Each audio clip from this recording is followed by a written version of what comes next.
Get this and get it straight. Crime is a sucker's road, and those who travel it wind up in the gutter, the prison, or the grave. This time an old Spanish woman who cared. A red-headed mink who didn't, and a green suede button beside a corpse. All led me to a wounded man with a gun in his hand, cornered on a warehouse roof. It happened like this. From the pen of Raymond Chandler, outstanding author of crime fiction, comes his most famous character in The Adventures of Philip Marlowe.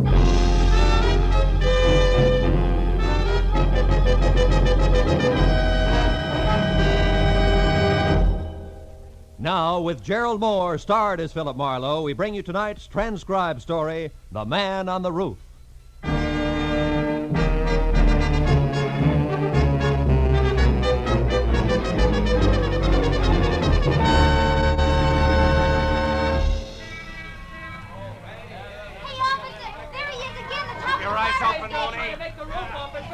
Look, he's bleeding. You got him the last time. Yeah, there he goes. There he goes, Mooney, up there. The iron ladder leading to the roof. Let him have it. See him? They missed. He's on the roof now. He made it, Lieutenant. He's on the roof. Should I go up the fire escape after him? No, he's got a gun, Mooney, and he's hit. Put in a call for tear gas launchers. We'll use them from the roof across the street. It'll take a half hour. He isn't going anyplace. Go ahead, Mooney. Okay, Lieutenant. Hey, here comes Marlowe. About time I want to talk to him. Mooney! On the roof. He's on the edge there. Fire, Mooney! Matthews, hold it. Mooney, don't shoot again. What are you talking about, Marlowe? He's a killer. He's armed and dangerous. Listen to me. What do you want us to do? Scold him and send him home without a supper? Matthews, I'm going up after him. No, you're not, Marlowe. Come here. Let go of me, Listen, Matthews. Marlowe, nobody goes up there. We're going to gas him out. Come on, Mooney. Call for launchers. Matthews, please, listen to me, will you? Oh, why not? Tell me the whole story. We got nothing but time till they get here with those launchers. Please, Matthews, quit kidding. Nobody is kidding, Marlowe. That boy up there is a killer. Keep watching that roof, Becker. You make it curious. Well, Marlowe, this story you've got. About 10 minutes ago, At Matthews. the beginning, Marlowe. Go on, Phil. I'm trying to. We'll start at the front. I'm a sucker for detail. You got a half hour before the tear gas arrives. Okay, Matthews, I'll start at the front and skip nothing. Right. I'll start where it started 4 hours ago at 5 o'clock this evening, some 15 miles from here on the outskirts of a little town of San Fernando. A telephone call from a woman whose voice had said that she was old and Spanish and very worried had brought me out to the place. A woman named Senora Andrade who told me that her only boy was heading for a lot of trouble and that I had to stop it. The Andrade home stood out like a thoroughbred alongside the milkman's horse in comparison to the other houses squatting on the sun-baked soil. And the senora herself, at maybe 60 and in a cheap black cotton dress, a lace shawl and homemade slippers, was the tidiest person I'd ever seen. When she bowed from the waist in graceful greeting, I saw a single small ivory comb was the only thing holding a mass of long gray hair in one neat bundle. Senor Marlowe, you will excuse me if I do not extend you the hospitality of my house, but Pedro, Pete, he likes to be named, is already gone. There is no wasting time. Of course. Pete, your son, senora, huh? Si. And a good boy, Senor Marlowe. Here is a photograph of him. It is taken only a week ago on his 25th birthday. Really? He was so proud of that green jacket I made for him. It was suede and flashing, he said. Flashing like something the rich Mr. Alex Brucho would wear. He has it on every day since then, even today. Alex Brucha, who's that, Mrs. Andrade? The senor who owns the warehouse for furs in Los Angeles. Oh? Number 12 Commercial Street. It's where my Pete worked until 2 days ago, when the trouble started. Well, what happened, senora? It was during his lunchtime. He was eating from a meal I made for him like he always does and talking to a stranger, how you say, senor, a man with no job all the time. A bum, a hobo, a loafer? Si, loafer, si. He was just telling me how he was telling him to find the railroad yards. That, senor, is where the trouble began. Oh, please, Senor Marlowe, you will have a chair there. Oh, yes, thanks. Now, tell me, senora, this trouble, surely giving instructions to a loafer, as you say, didn't start it. Oh, but it did. After the lunch hour, the foreman, Senor Connor, questioned Pedro about this loafer. And when my boy said that the man was only asking for the railroad yards, this Senor Connor said he was a liar, that Pedro was giving out information about the shipments of furs, that he was fired, discharged. Just like that? See, senor, after 2 years of good, hard work. You see, Senor Marlowe, Pedro tells me that Senor Alex Brucha has been having his shipments of furs stolen on the road. Hijack? Hijacked. And it is this reason why Pedro is fired. You want me to prove to Mr. Alex Brucher that Pete had nothing to do with this hijacking, huh? Get his job back, is that it? No, senor. It is too late. Why too late? Pedro already went down there this morning to do that. Oh. He went and told Senor Connor, the foreman, that he had nothing to do with the hijack. And more. He told him, Senor Marlowe, that he was fired because of Helen Castile. Who's that? The pretty girl who for a short time now works in Senor Brucher's office. Oh. Well, then I don't understand, Senora. This Helen Castile and my boy are falling in love. But Senor Brucher also likes this girl. Oh. What happened when Pete told this to Mr. Brucher? He never did. Before he even got to speak to Senor Brucher, that devil man, Senor Connor, and some other men beat him. Cut his face, blood on his arms, his clothing torn. He came home just before I called to you. Almost dead, Senor. Oh. I'm sorry. Well, how about now? Now, Senor Marlowe, Pedro has gone back. Revenge in his heart. That is why you must stop him. Senor, you must bring him home before he kills. Before it is too late. Take it easy. No, take it easy, Senora. Don't worry. I'm sure I can bring him back. Positive. Oh, gracias, Senor. It's all right. It's all right. Here, Senor, in this can. I have money. 19, maybe more dollars. Here. You take it. No. Not yet, Mrs. Andrade. I don't think it'll cost that much. We'll see, huh? Goodbye, Senora.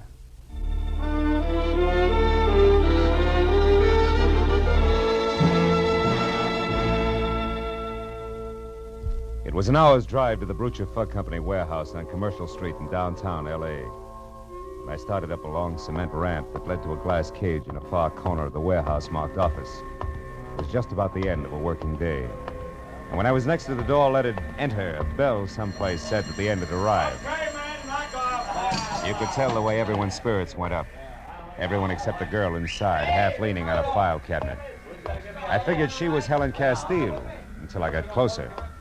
The on-fire red hair and green eyes with hat and shoes to match could have gotten by. But the coat she wore was mink. So was the attitude. That would never take shorthand for $40 a week. Things just couldn't get that tough. Hello. You look like you lost something. Oh, is Helen still here, Helen Castile? Gone to powder her nose. Maybe back before she leaves for the day. May not. I don't know. Oh. You a friend of hers? No, Pete Andrade's. Never heard of him. Got a light? Oh. Please. Sure. Now, tell me, Miss... Haynes. Corey Haynes. You? Marlowe, Philip Marlowe. Miss Haynes, is Alex Brucher around? Home packing is going out of town. It does every other week. Important business? No, I just want to chat with him a while. Oh, Connor, is Alex's car gassed and ready for me? Yeah, it's ready. It's ready, Miss Haynes. Here are the keys. Thank you. And, Connor, please, stop wishing I were dead, will you? I can feel it, and it gives me the creeps. Oh, I'm so sorry, Miss Haynes, but, well, maybe we won't be seeing so much of one another so soon. If you mean Helen Castile, Connor, she's a great secretary, period. Yeah, sure. Now you, Mr. Marlowe. Mr. Marlowe. I'm a friend of Pete Andrade's. You just said enough, mister. Almost too much. Oh, wait a minute, Connor. What for? A lot of hot air? Listen, Marlowe, we've been running into all kinds of trouble around here. Hijacking, short shipments, misdirected cargoes, it works. So? So it all adds up to somebody on the inside helping somebody on the outside, and that ain't good. Now, take my advice, brother. Get your long nose out of this place and keep it out if you don't want it bent. It's the phone, Connor. If you lift it up, it'll stop that noise. Very funny. Hello. Oh, hello, Mr. Brucher. Yeah. Yeah, okay, I got it. Charming fella, isn't he? You'll be down here in a couple hours and I'm to wait. Check. Check, Mr. Brucher. Goodbye. His master's voice. Very funny again. You'd better let me have the keys back, Miss Haynes. The boss isn't going out of town after all. He'll probably want his car. And I'll probably give it to him myself after I've run a few errands I have in mind. Goodbye, Mr. Marlowe. I hope we meet again in more pleasant surroundings. You two go to rival schools, Connor? Get out of here, Marlowe. Get out before you get the same treatment your friend Pete Andrade got. Oh, you've got to be kidding. You wouldn't do that to me, Connor. I'm not in love with Helen Castile. That goes for you, too, in spades.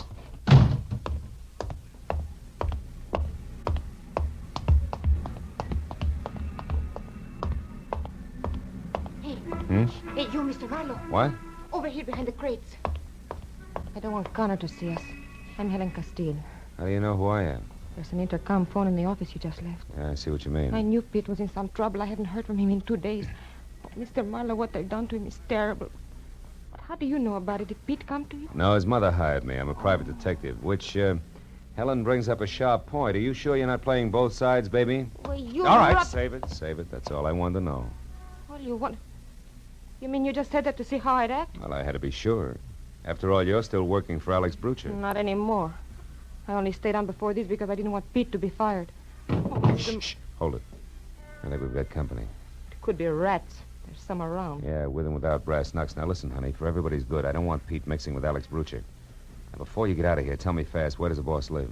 41 West Adams Boulevard. 41 West. Okay, now go. I'll cover you till you're clear of the place. Go on. All right, my car's across the street. If you need any help later, Mr. Get Marlowe... going. That rat may have friends. Okay. Goodbye, Mr. Marlowe.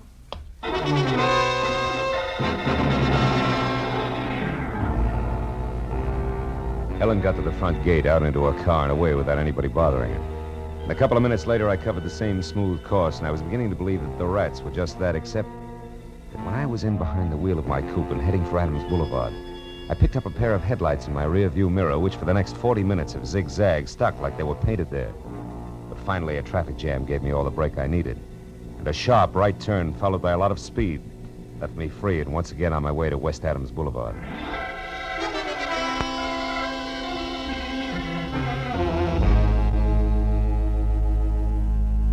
The place was turn-of-the-century stone-block mansion, but the rest of the neighborhood had gone slumming a long time ago. I was about to try the knocker when I noticed a thin slice of pale light that said the front door wasn't closed all the way. I started in, edging toward the sick light that came from a single lamp in what used to be called the library. And then suddenly I saw him. A man in a smoking jacket, lavishly monogrammed A.B., his face beaten raw, his clothing almost shredded, blood clotted thick on the back of his head. He was dead in the corner of the room. Next to the body was a heavy marble lamp base, also bloody. Inches from that, I found something that might as well have been Pete Andrade's calling card. A button made of green suede. I had it in my pocket just before the company spoke up. Don't go for your gun, Marlowe. That'll leave us even. So the kid finally made it, huh? Maybe. Maybe I did it, Connor. Nuts. You just came in, I know. I was waiting outside. The jerk I had on your trail lost you. I figured I'd better leave the office, but quick. I figured right. But tell me, Marlowe, just so I score 100%, what's your angle? The Andrade kid's mother. I'm a private detective who was working for her. She was afraid of this. Oh, no. Stop. The sentiment's killing I me. wish something would. Well, let's call the police. Not so fast. What do you mean? I've already got the rest of my figuring done. About now, the kid should be at his girlfriend Helen's flat. I know where it is, and that's where I'm going. You see, Marlowe, I want to be a hero. I want to bring the kid in. Understand? Oh, sure. Real easy. You want to bring him in dead. That way nobody even mentions the beating you gave him on Brucher's orders. Because he wouldn't stay away from Helen. That way you're clean. Exactly. Clean as a whistle. Except for you and your big mouth. Now stand still, Peeper. I want to whisper something in your ear.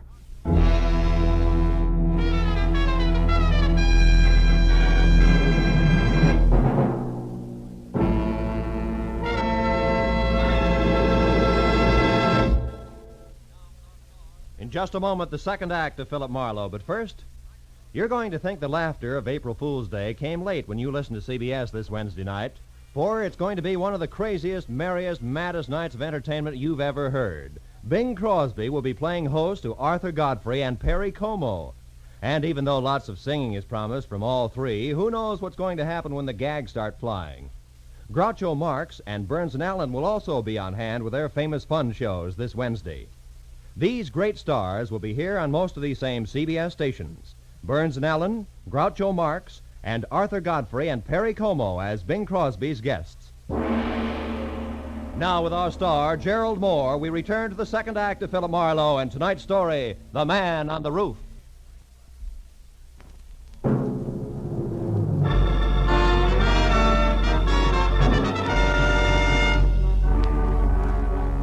When Connor started toward me with a .38 wrapped in his thick fist, I figured I better do something about him and do it fast. I waited until he walked around Brucher's body on the floor and it was out of his line of vision, then I pointed at it. Connor, look, he's moving. What's that? Hey! An old trick, sucker. Now let's throw your gun out of the conversation. We'll start over. Come on, get up. Get your hands up. Get them off, you crummy. Look, Heavy, I'm going to get an answer out of you one way or another. Make it easy on yourself. Now get up. I said get up. All right, Wise. You win this round. That's better. What do you want to know? Helen Castile's address. She's got her room. Number 4, 3200 Crenshaw. Hey, thanks. So long, muscles. I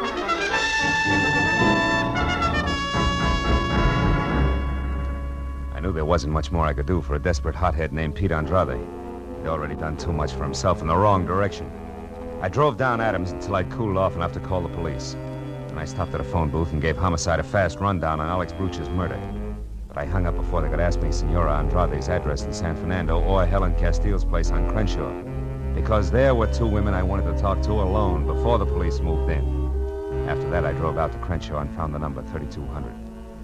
Room 4 was at the far end of a half-lit hall, and there were voices inside. One was Helen's. The other was Pete Andrade. I reached for my gun. I went out of my head, Helen. I must have hit him 9 or 10 times, hard. What are we going to do? I don't know. I've got to think. It's a little late for thinking, Pete. Who are you? He's a private detective. Yeah, I'm working for your mother. I was, up until I left Bruch's place. He's dead, Pete. Pete. Oh, no. I didn't mean to kill him. But I'm not sorry. I want you to come along with me, Pete. Quietly. Turn yourself in. No. Pete! Helen, get away from me. Stop it. Oh, you little... He's gone. Got it. Don't move, Marlowe. Don't move or I'll shoot. You crazy fools. I knew you wouldn't shoot me, Marlowe. Next time you'll be surprised. There won't be a next time. We're going to get away. It's our only chance now. You haven't got a chance if you run. You'll be dogged every minute of your short lives. You'll wind up full of bullets in the dark. You'll be running down a blind alley, and it starts right there with that door. Don't be suckers. Shut up. We're going to try it, Marlowe. And we'll make it. We've got to have money, Pete. Yeah, and I know where to get it, too. Brucher always kept plenty of petty cash in the office at the warehouse. I'll take that. What about the watchman, Pete? Are you going to keep on killing? Pete, listen. You can get in quietly with Brucher's keys. Corey Haynes has them. The office keys are on the same ring as the car keys. She always borrows them when she uses his car, and she's got it tonight. Then I'll get them from her. Where does she live? Out on Orange Drive. 210, I think. Will you listen to me a minute? You're heading for the original dead end, both of you. Why don't you give yourselves a break? Now, what do you call a break, Marlowe? Pete rotting in some prison until we're both too old to care? I'd rather have the bullet. Let's get him out of here. That closet will do. Go on, Marlowe, inside. Move! Sure. What are you waiting for? Go on, close it. I know what you tried to do for my mother, Marlowe, and for Helen and me. I'm sorry it couldn't work out. Thanks anyway. Nuts. I'm leaving, Helen. I'm ready. You're not coming. You're staying here. What? Marlowe was right. This is a blind alley, a dead end, and I won't take you into No, it. Pete, I'm going with you. No, you're not. Stay back. I mean it. Please. Stay back, I said. Helen, unlock this door. We still may be able to stop it. I'm playing this my way now, Marlowe. You can stay where you are. Helen, don't you understand? I'm on your side. I'm going with him whether he wants me or not. So long, Marlowe. Happy landings, baby.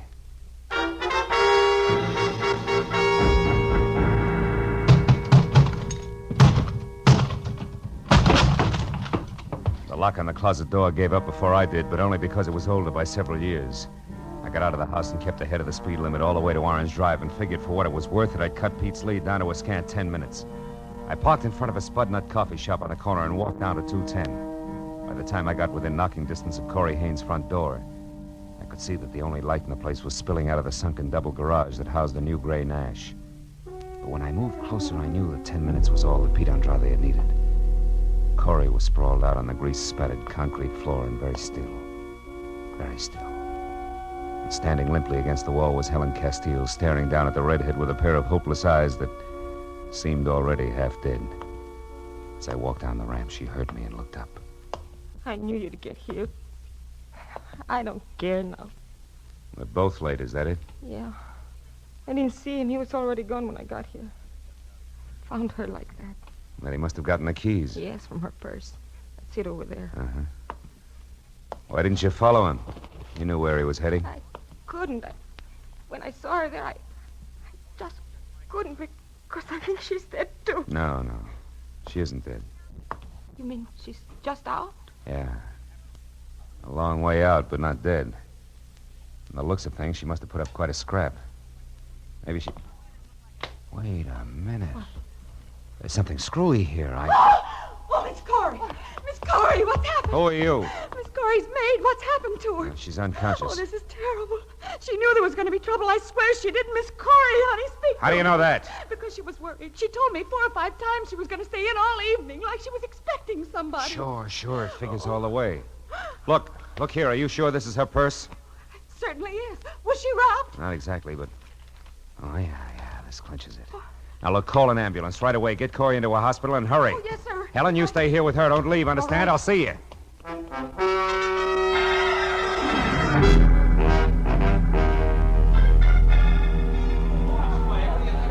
And that's it, Matthews. That's why I broke a few speed laws getting from Corey's garage down here to the warehouse. Because I had to find Pete and tell him before it was too late. I'm still not sure you made it, Marlowe. Look, this was dropped near Brooch's body. I just saw the mate to it in Corey Haynes' garage. Look, that's not conclusive. No, but Bill. these are. The papers I pulled out of her purse. Take a look at them. Go Yeah. ahead. One glance will tell you where they came from and why. You get it, don't you, Lieutenant? Yeah, I get it. Certainly I get it. What a rotten setup. Well, then you gotta let me go up that fire escape and talk to him. He'll listen to me, Matthews. I know he will. I told you once before, Phil, he's been hit and he's cornered up there. It's driven him haywire. It'll probably blow the top of your head off, but... Go ahead. Go on up and try it. I'll pass the word. As I walked across the street and started up the fire escape, I knew Pete Andrade from someplace in the shadows on the roof was watching me, every inch of the way. But I climbed up to the 4th floor before I spotted him. His head inched out over the ledge, my own .38 in his hand. I went on to the 5th floor and started up the ladder to the roof when it came. Stop there. That's close enough. It's Marlowe, Pete. I know. That's the only reason you got this far. You got lots of nerve, Marlowe. Pete, I didn't bring a gun. Because I just came to ask you a question. Nothing else. Question? Yeah. A big one. Did you use anything on Brucha except your fist, Pete? No. Why? What's the difference? Plenty. I don't think you killed Brucha. What? Is this a trick? No, look, It is- Pete, no trick. Look at this. I found this green suede button near Brucha's body. I thought it came from your jacket, but it didn't. It was torn from a pair of green suede shoes that Corey Haynes had on tonight. All right, Haynes. I don't get you. It means first she's a liar. That she saw Brucha tonight. It means she got there after you did. Probably found him unconscious where you'd left him and finished the job with a heavy marble lamp base. You're crazy.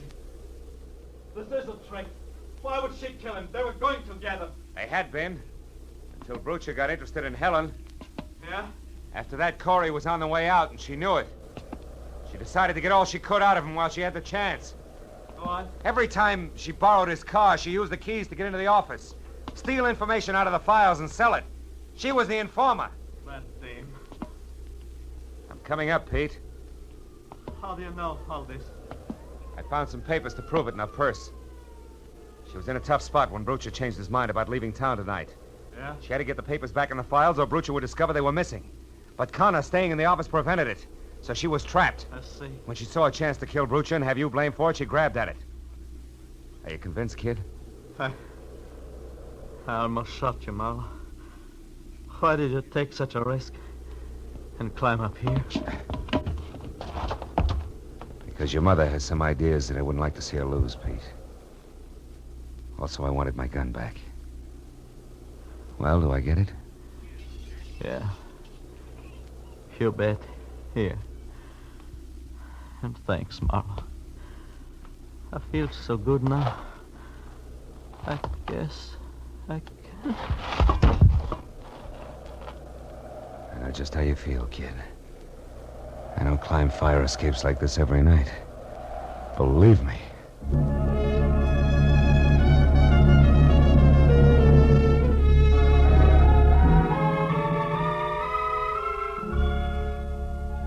It was a long, long time before all the scattered reports were in. Before the doctor in the prison ward had said that Pete would be okay, and before Corey Haynes had put a wobbly signature to a full confession of murder. And still another hour went by as I drove out across the wide, flat valley to San Fernando. where the profile of the hills in the east had already begun to show against the gray dawn rising behind them. When I stopped in front of the little house and went up to the door, Senora Andrade was there on the porch. She'd waited all night.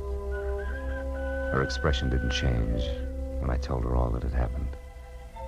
Didn't change, actually, until I was finally ready to leave. Then she put out her hand and took my arm. The lines of worry in her face softened. Senor Marlowe, last night I had but one son. Now this morning I have two. In my heart, you will always have a home. I am grateful. Gracias. She was most welcome.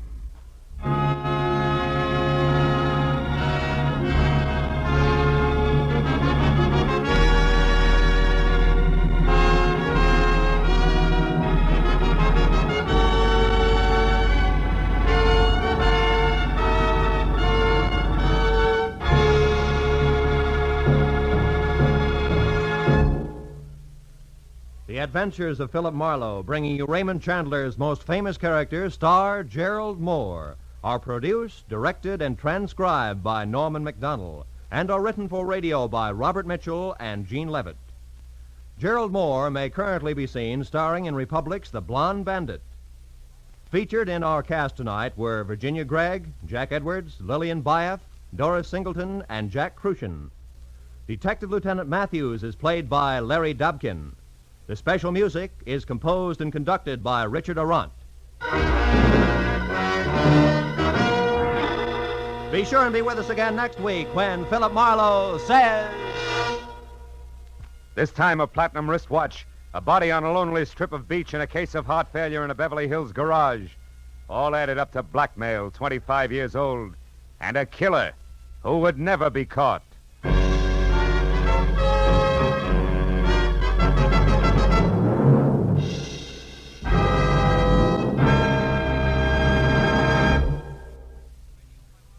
CBS invites you to hear one of the great ad-libbers in show business, Groucho Marx, every Wednesday night on most of these same CBS stations.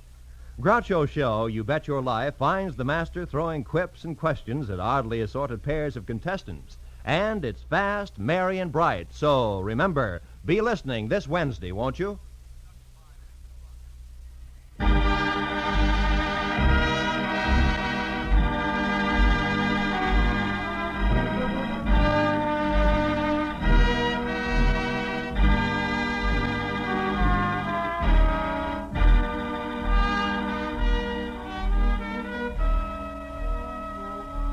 When disaster strikes, the Red Cross is on the spot to give relief in the emergency.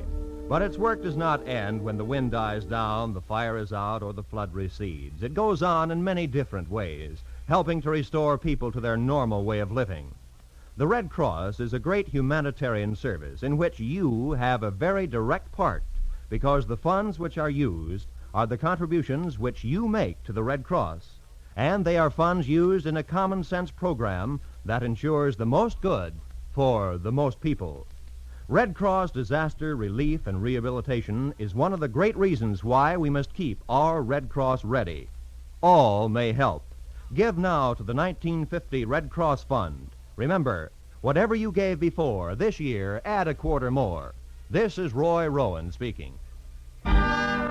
Now stay tuned for Pursuit, which follows immediately over most of these same CBS stations. This is CBS, the Columbia Broadcasting System.